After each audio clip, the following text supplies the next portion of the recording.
हामी चाहिँ यहाँ युपिबिसी टिना हान्दैछौँ है गाइजहरू है। यहाँ यस्तो छ है, अब करिब सिद्धिन आँटेको अवस्था छ यो युपिबिसी टिना हानिसकेर यस्तो हुन्छ है।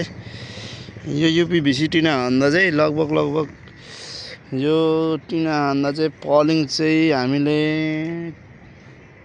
7-7वटा 14वटा हालेछौँ। सानो छानामा 6वटा, ठुलोमा 7-7, एकपट्टि 7वटा एकपछि 7वटा 14वटा पलिङ हालेछौँ है गाइजहरू। यस्तो छ है हाम्रो चाहिँ कामहरू है।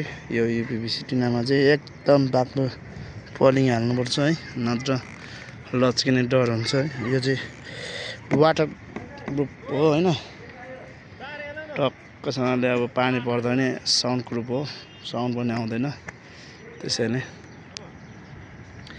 यस्तै बनाउनु चाहनुहुन्छ भने हामीलाई सम्पर्क गर्नुहोला। सम्पर्क नम्बर 98 12 32 53 18।